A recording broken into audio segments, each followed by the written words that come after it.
Welcome, friends. We are your hosts, Sandy and Wade, baby best friends turned husband and wife and business partners. This podcast is for the dreamers, the movers and shakers, and those who seek to attract their dream life. Strap in. Getting magnetic in 3, 2, 1. Like attracts like. If you see it in your mind, you can hold it in your hand.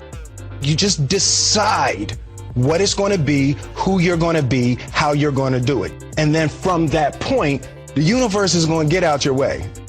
This moment in time, this is your time to rise.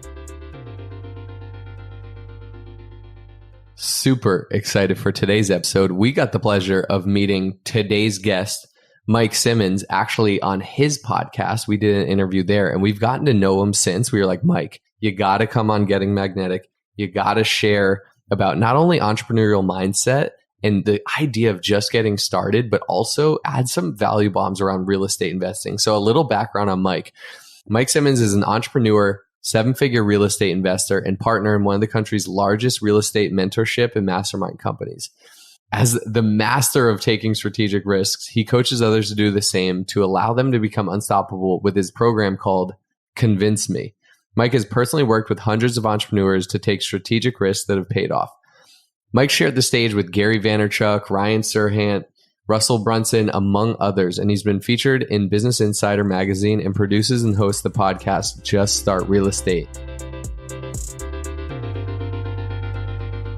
So if you're anything like me, you may get to a point in your business where you feel like you need some one-on-one coaching, you need some accountability. Maybe you're ready to level up in your business and you're really hard on yourself and you feel like you need someone outside of you to help hold you accountable, to help you see those blind spots, to help you do that deep inner work and figure out like what are those limiting beliefs, what is holding you back, and just to help you overall blossom and become a better version of you.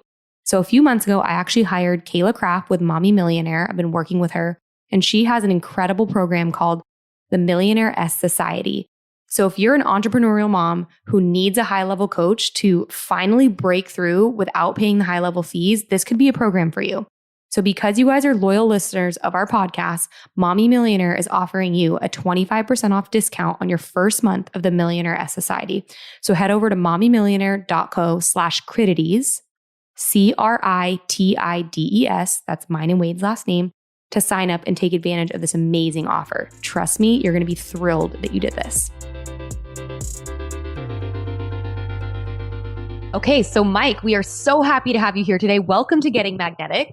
Thank you. Thank you for having me. Okay, we got the pleasure of being on your podcast, and that was really fun getting to know you. And we are now so grateful to introduce you to our Getting Magnetic community. So before we kind of kick off today, I would love to ask you, I always love asking guests and getting their input on this. What does getting magnetic mean to you, Mike?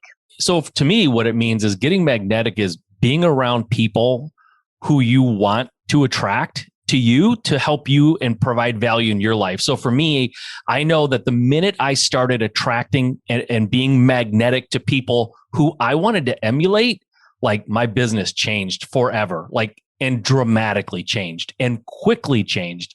So for me, it's all about being magnetic to those people that you really want to emulate. I love that. So good.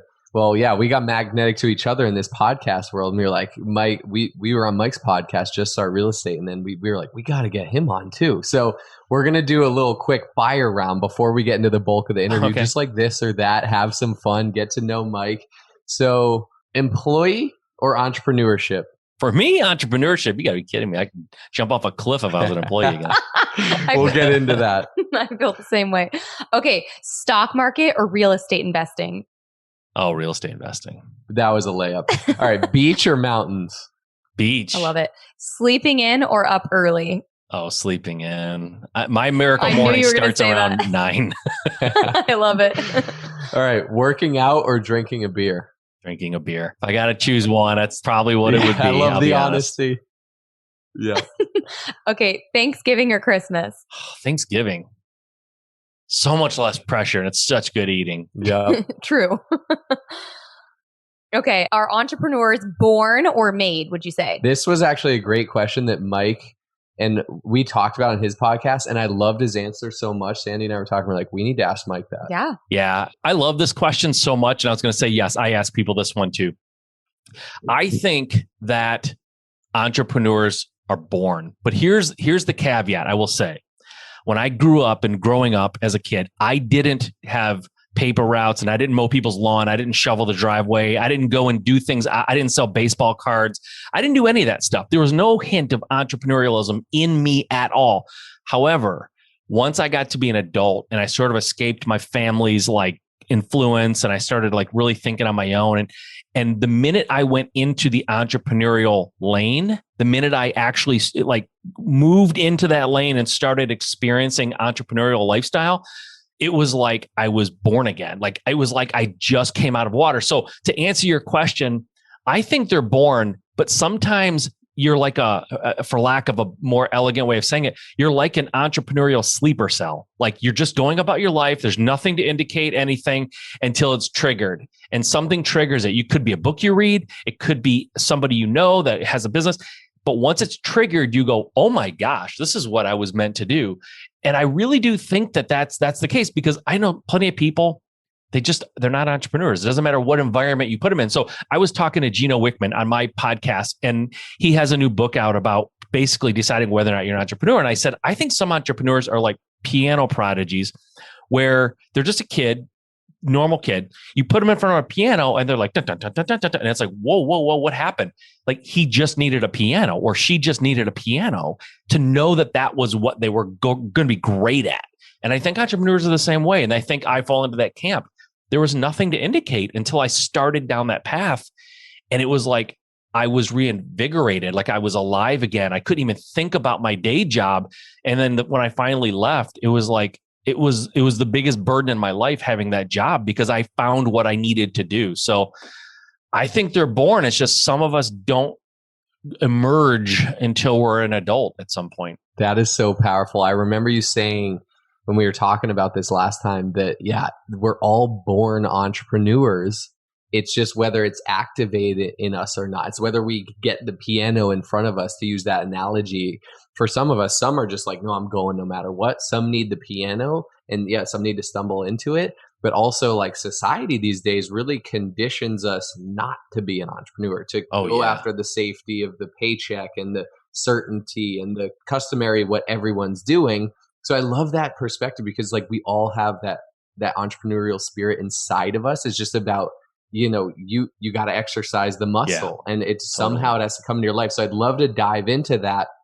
How did entrepreneurship come into your life? Like, was there an aha moment? Was there, I'm done with this life? Was there that like breaking point? Because I know, in doing my research on you and getting to know you better, like you refer to it as you're in a low paying job, you didn't like it, and you segued into entrepreneurship. Now, it wasn't like a lightning quick thing, but I'd love for you to empower listeners out there with your story.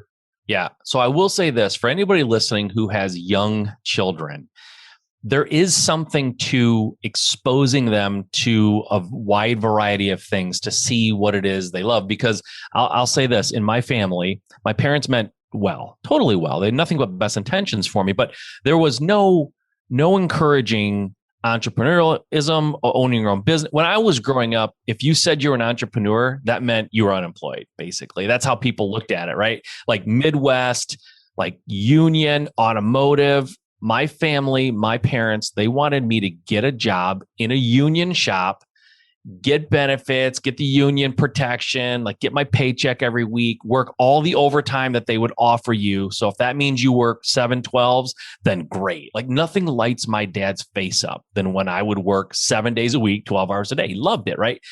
And so there was all of this weight on me about how I should be doing things. And I followed that path. I went to school. I didn't even go to college right after high school. I went into it wasn't automotive, but I went into a union company. I went UPS. All right. I went into it was a union, right? My dad was ecstatic. And I thought, he's happy.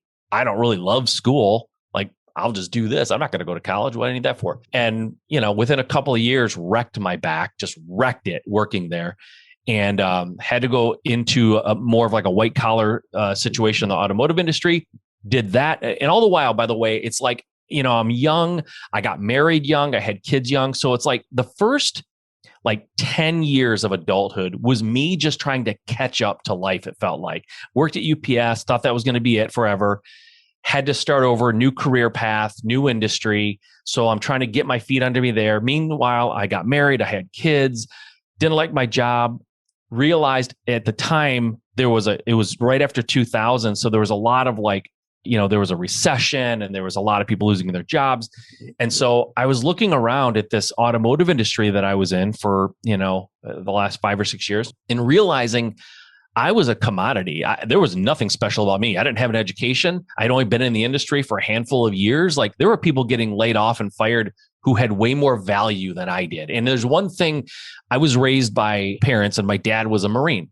He went to Vietnam. He was hardcore. He was kind of a biker when he came out of Vietnam. Like if there's one thing that I'm good at, it's self-awareness. I am self-aware. I have no delusions of grandeur. I don't have a big ego because that's not how I was raised. So looking around the automotive industry, people around me getting laid off, I was like, every single one of them has more value than me. So it's only a matter of time. And if I need to go out and find another job, I won't get picked ahead of any of these people, right? So I thought I need to go back and get my college education. So I went back as an adult with kids, full-time job, the whole nine, got my degree and immediately doubled my income. And I started working at a much better place and a much better career path.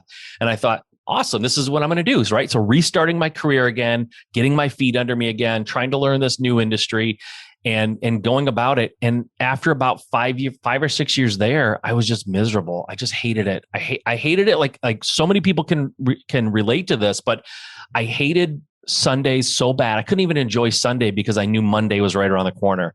And it was just like misery all week. I felt like a fish out of water. I did a good job. I was getting raises and promotion. Like everything was good on the outside looking in, but I felt like every day I went into work, I was literally just grinding away at my soul. Like I just was dying.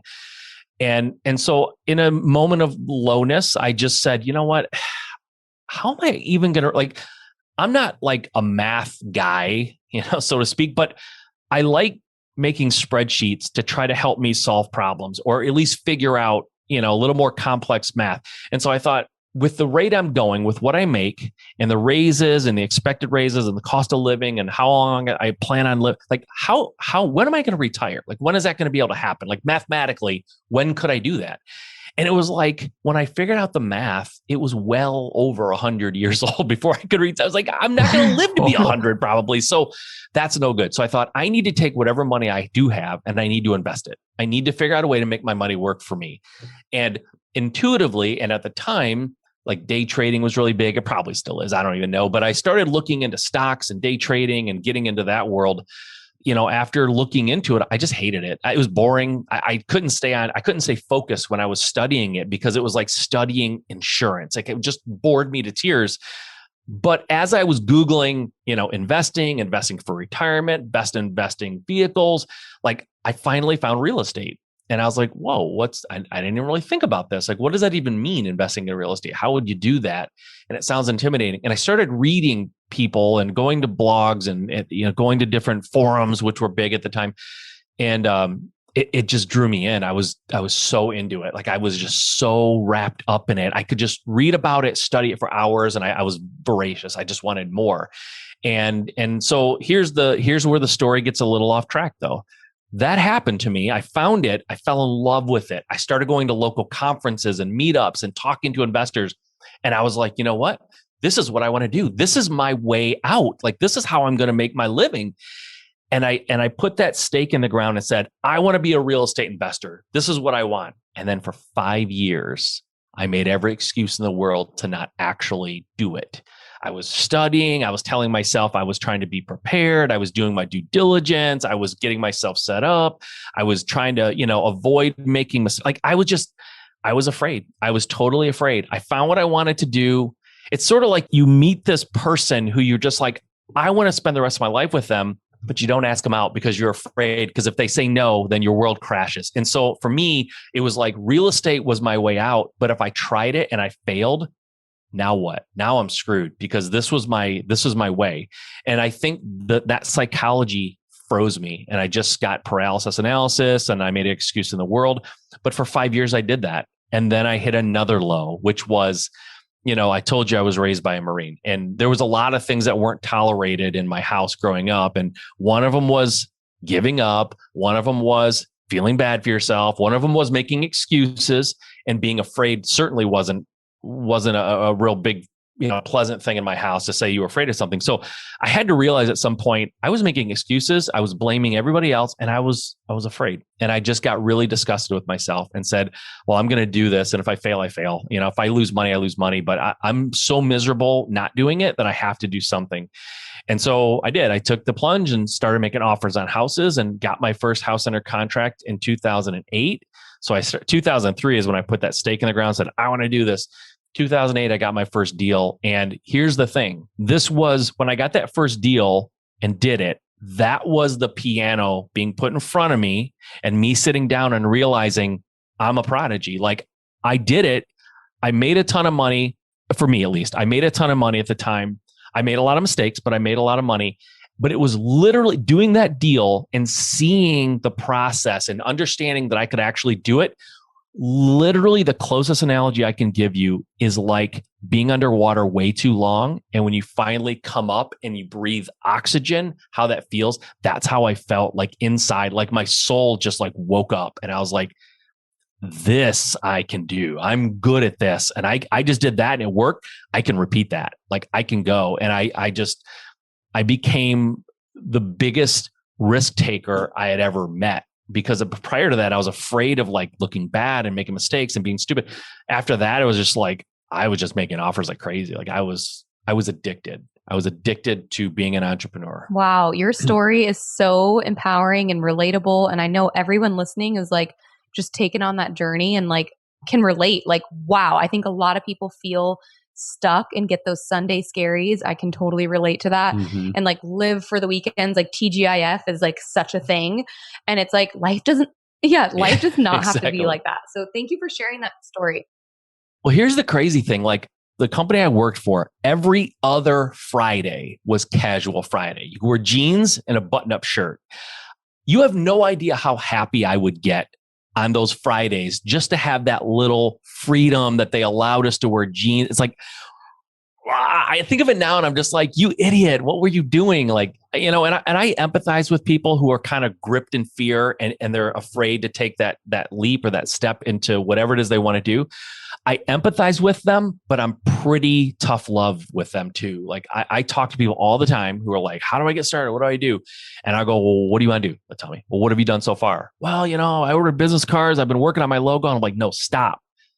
Dude, you are not doing anything. You're doing stuff so you don't have to actually take action. Like, you need to get out and do something. Like, don't even come back until you've done this, this, and this. It's like I get real tough with those guys because I needed someone to be like that with me. I didn't tell anybody what I wanted to do. I didn't even tell my family what I wanted to do. So the fact that I wasn't doing it was eating at me, but no one was holding me accountable or calling me out because I didn't tell anybody, right? So you want to stay safe and where in the world you are and never do anything different. Don't tell anybody what your dreams are, and then nobody will question you. But if you really want to get out of that and you really want to take action and change everything, tell everybody what you want to do, because there will be people who will come to you and go, hey man, I thought you were going to do that. What'd you do? Why aren't you doing it? Like, they'll call you out and you need those people. Oh, I think it's so important to declare it. There's power in a public declaration. Huge. And I go one step further. I say, go out of your way to find that one person in your life who will absolutely give you crap. Like, they live to find things that you don't do or you screw up, or like it could be a brother or a good close friend who just knows you. And it's more importantly, someone who knows your BS. Like your mom is going to make excuses for you. My mom would make excuses for me no matter what I did. But my brother or some of my friends, like, they know it. The minute I start talking, they go, you're so full of it. You are so lying to me right now. You're not doing it because of whatever, you were watching TV or something. So find that person who will absolutely call you out and tell them what you want to do and tell them to call you out and make your life miserable if you don't. Some people need that. Oh my God. Yeah. And that's such a scary, vulnerable thing to do because you really are putting it out on the line. Like, I don't know if I can do this, and they're going to not let me see the end of this if I don't. I feel like our whole world knows our goals and aspirations, so I think we've done a good job on that part. It scares the living shit out of me, and Sandy's usually leading the front and like stretching I'm like, well, we could go here, and she's like, but why go there if we could go way up here? And I'm like, what? What? We have to declare that? But I love it. It's great. Right. She's a visionary. It's so critical. I want to ask you, how do you think about risk and taking risk, whether in life or real estate, like really anything? Yeah, that's such a good question, because I think that is sort of like fear is the umbrella that of the description of what stops people, but risk is real specific. We're designed as humans to avoid risk. Like our instincts try to pull us and push us away and keep us out. It's just that's how we survive as a race, right? Like we don't go into scary situations without any anxiety. Like it makes us all scared. But there's two things that people are motivated by: pleasure and pain. And some people can be motivated enough by pleasure or what they want to actually go out and do something. But I think there's a big part of a segment of our population that's motivated by pain.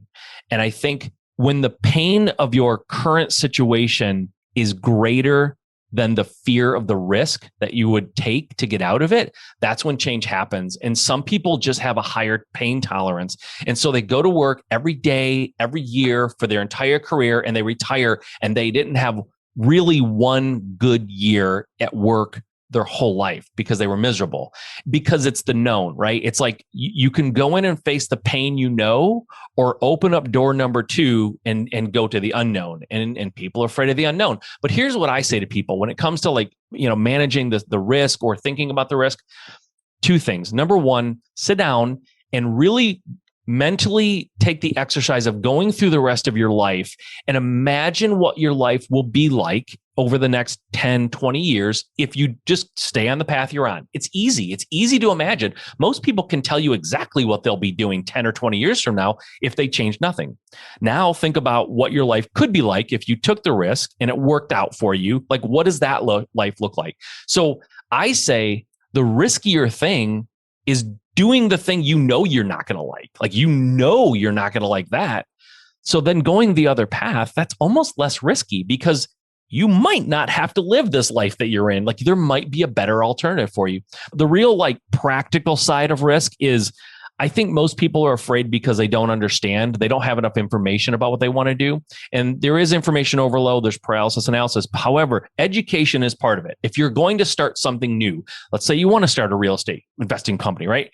I don't necessarily suggest people just go on the MLS, throw a dart, start making offers on random properties. Like, you have to have some level of education. So you need to educate yourself. But here's the deal. The path is going to be A to Z, right? A, B, C, D. You're going to go through all that throughout the course of your career. You don't have to know how to get to Z. You have to know how to get to B. So when you're on A, learn how to get to B. Once you get to B, learn how to get to C. And so learn just enough to get to the next step and start taking that action forward. The other thing is when a person goes to Vegas, right? There's this cliche about you just bring whatever, bring $1,000 and it's $1,000 you're willing to lose, right? And if you play whatever you play and you lose $1,000, no harm, no foul. Don't go to the ATM, but just figure out if it's $100, bring $100.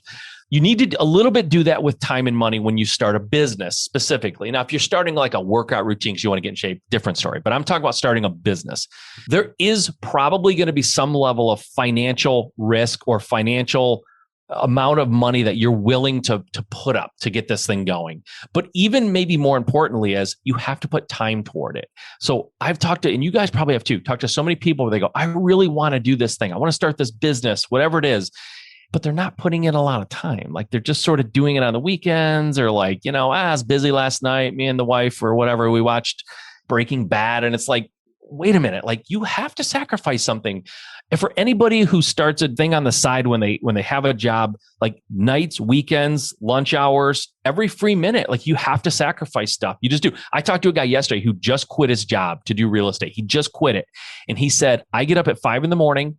I don't go to bed till midnight, and I haven't watched TV since I left my job. And he goes, before that, I loved college football. I love college sports. I watched movies at night. Like he goes, I haven't even turned my TV on in 2 months because I left my job. And it's like, that's sometimes a sacrifice you have to make. And then the last piece of that risk, because it's all risk management. The risk you can't remove totally, but you can manage it by education, figuring out the time and money that you're willing to put up to make this thing happen. And then the execution part of it's huge, because we all get excited about the thing we want to do. And we're like, hey, I've got this money set aside and I'm going to stop watching TV. It's great until you hit some challenges and you hit some bumps in the road. And then you wake up one day and you go, ugh, I just don't want to today, right? That's the execution. You have to figure out a plan to execute every single day. Part of it is telling those folks who will call you out, right?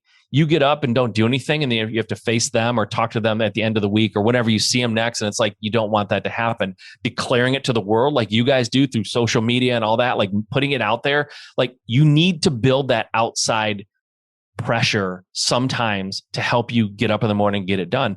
But also you need a strong why. You know, if you're doing this because let's just build a scenario, like maybe your dad worked 10 hours, 12 hours a day, 7 days a week. He never saw you, never at your games, never at your plays, never at your concerts, all that stuff. And you decided, I don't want to be that parent. I want to be there for my kids. And so I can't work a job that keeps me away from home all the time. So I'm doing this so that I can be present for my children as they grow and they can see me in the audience and they know I care and they know I'm there and they know I'm supportive. Like build that up to the point where that why, the reason why you're doing this is greater than the pain that you're going to feel on any given day because you hit a road bump or a challenge, or you're just not feeling it that morning, or some investor said no, or some website crashed yesterday and you lost a lot of sales, because whatever it is, right? Like your why needs to absolutely get you up in the morning and get you off the mat when you get knocked down. You have to have, and if it's just money, by the way, if you're like, oh, I just want to make a lot of bank, like I just want money. That money is sugar. Like money is sugar. Try to sustain, try to feel like you're full and you don't need any more food by just eating sugar, right? It'll pump you up for a couple of hours and it's like, you crash and you feel like crap. And if you just add more sugar, it just doesn't work. That's why in the corporate world, raises only motivate the person who gets the raise for a couple of months. And then it's like, this is just my money. Like, why am I getting excited? And they don't get excited till the end of the year when they hope they get another raise. And if they don't get another raise, they're pissed, right? So money is sugar. Money is sugar. It is not a motivation long term. It won't get you off the mat when you're feeling beaten down. I love the why. Yeah, why we do anything is like the driving force. And it's like I always say, when your why is big enough, obstacles cease to exist. Or maybe they don't cease to exist, but those huge obstacles just become hurdles. Just like, I'm going to move over or around this somehow, some way. And I want to empower people on the risk.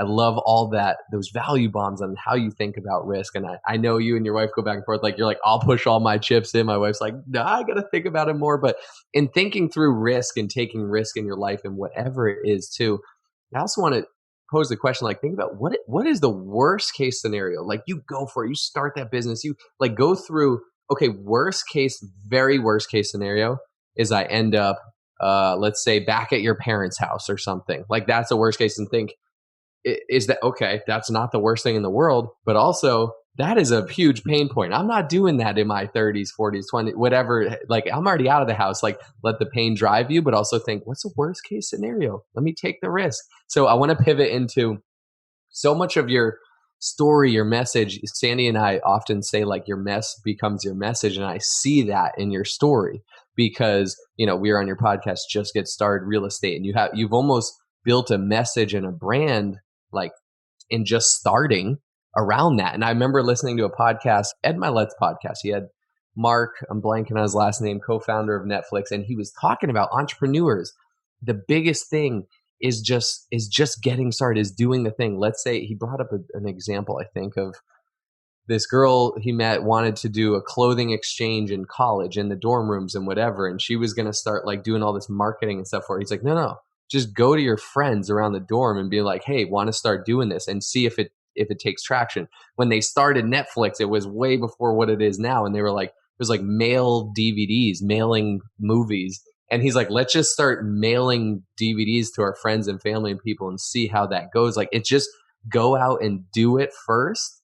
and everything will, you'll learn so much. So like shine some light on why just getting started is the biggest step for an entrepreneur. Because I think that is the first, I always say there's two hurdles. There's getting started and then there's scale, right? Getting started, that first deal, or, in real estate, that first deal or anything you're doing, you have to change your pattern, right? You have to interrupt your own pattern. That's the hardest thing to do. When you're on a course, you're on this beaten path, pattern interruption for adults and kids, frankly, pattern interruption is the hardest thing to do. You have this life that you've created over the last 10, 20, 30, 40 years, depending how old you are. Like you have this routine, you have what feels painful, but in fact, a lot of times gives you some level of comfort and safety and security. This little, because, if you were held prisoner somewhere, after a while, there's people who are in prison for 50 years and they get out, right? And they don't even want to go out. They don't want to get out. They don't know what to do with themselves because they've lived this horrible life, but it's the only life they really know. And it's hard for them even to like acclimate to being free. And I think that we have that a little bit as, these, and this is a bad maybe term to use because a lot of people are in this situation, but these robots who just go into work every single day and they like sit down at their cubicle and they log on and they go get a cup of coffee and they sit down and they check their emails like every day and they're miserable doing it. But it's sort of, there's a comfort to doing that. And so getting yourself to get out of that lane, to get out of that comfort is really, really hard. And that's why I described all the things I just described. You need a strong why. If you don't know why you're trying to get out of it, you won't, because when it gets a little bit tough and when there's a little bit of resistance, you'll just go, I'm just going to go back to what I know, right? So there has to be something big enough. But once you do that, and this was me, right? I was underwater, didn't even know I was drowning really until I came up and realized this is a different life. And this is the life that I think I was meant to do. But the problem is getting out of that comfort. And a lot of us have there's layers. This is complex. That's why I said I empathize with people who are in the situation, because there's so many reasons to not get out of that comfort zone. A ton of them. I have a car. I have a house. I have kids that are going to private school. My wife maybe just left her job because we're having another child. Like all these reasons, and they're legitimate, but it makes it really, really hard because your brain has been designed for generations and generations to stay safe. Don't run headlong into the lions. You need to stay safe. And in doing this entrepreneurial journey sometimes feels like you're heading into danger, when in fact, once you get inside of that or get to the other side of that fear, you realize, to your point that you said, it's not nearly as bad. Like, what's the worst thing that can happen? And whatever the worst thing is, by the way, almost never happens. Like, rarely does the worst thing happen. And the worst thing isn't even all that horrible. And what you find is it's like kids who are afraid to get on a roller coaster. What happens? I don't want to go. They cry. You convince them, they go down it. And the first thing you say is, I want to do it again. Right? Because they got past that initial fear. It was unreasonable, irrational fear. And that's the fear we have of getting started. And so my mission is, if I can get you to at least start, take that first step. If you're a real estate investor, make an offer on a house, get a house under contract, and then come back. We'll figure out what to do then. But you have to get past that fear of getting started. It's so much easier than you fear it's going to be, right? Most people think it's going to be really, really tough. And then the next step is, once you get started and you kind of have this thing going, this is not what you asked me, but a lot of people feel like they get on this hamster wheel and they're working more than they were working. They're a little bit, beaten down a little more than they were when they work for somebody else. And how do you scale that? How do you form a team? How do you build a business that allows you to run your business without you being in it all the time? So I love the passion and how you talk about this. Like, so often when Wade and I are, meeting new people or talking, one of the first questions people always ask is, what do you do? I kind of want to break that, by the way, because I feel like that's such it's like awkward. Like, oh, is that where this conversation is going right now? We aren't even actually interested. It's just the safe thing our brain It's just like what people do. Like, oh, what do you do? Or what industry are you in? Right. And so many times people are like, oh, I don't want to talk about that, or like whatever. And we go into this topic, and I often find, like, I just want to ask people, like, you seem like you're literally just doing this in exchange for money, right? Like, if you were not to get paid anymore, would you do what you're doing? I ask that to people sometimes in our business when we're mentoring people, like, with the job that you have, like, if they stopped paying you, would you still do it? And people are like, no, I'm literally just doing it for whatever the salary is, right? And I think it's so important to have this love and this passion for what you do, where like in business, we know business ebbs and flows. There's going to be incredible, fantastic, like euphoric times that you're like, I can't even believe like I made this much money, or like that this deal closed or whatever happened. And then there's going to be times where you're like, not sure how we're going to figure this out. We need to put our heads together. We're going to have to get really creative, and we have to think outside the box. And that's kind of like what entrepreneurship is like as a whole. But I feel like just hearing your story and hearing your passion, it's like, yeah, it's like you would like. He's the pianist. He's the prodigy in the real estate. Yes, investing. we just figure it out. Yeah. Like, oh, I love that about you. Okay, so I want to ask, like, what would you tell people who are interested in real estate investing, but they haven't started yet? Like, they really don't know what to do. Honestly, the best thing you can do in any industry, real estate is no exception.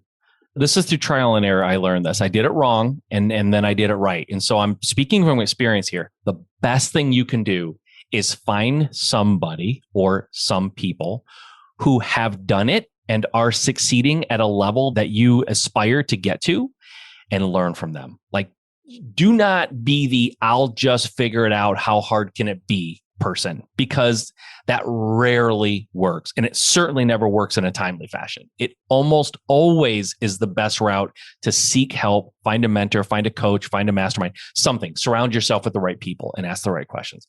So if somebody wanted to get started, I would say selfishly, if they want to get started in real estate, I'm not going to direct them to somebody other than me. I would say, come to me. I want to help you. But I'll tell you what, I am the most impatient person you'll ever meet in your life. And so I have impatience for my success, and I have impatience for my ability to help somebody. So when I try to help somebody start a real estate business or maybe scale it up, I don't give them advice that I anticipate working for them in a year or two. I want to see results now. I want to see changes now. I don't listen to a lot of crazy excuses of why they're not doing it. Like, I really want to see people succeed. And I think people want to succeed quickly, but I have even family members who want to invest in real estate. They told me 3 years ago that they want to do it. And I gave them advice 3 years ago, and they've not taken action, right? So I can't make you. You could take a horse, you can lead a horse to water, you can't make him drink. I'm going to bring you to water, and I'm going to say drink, and then I'm going to scream drink, and then I'm going to ask you why you're not drinking, and I'm going to drink and show you. And then it's like, I'm going to do everything I can to get you going.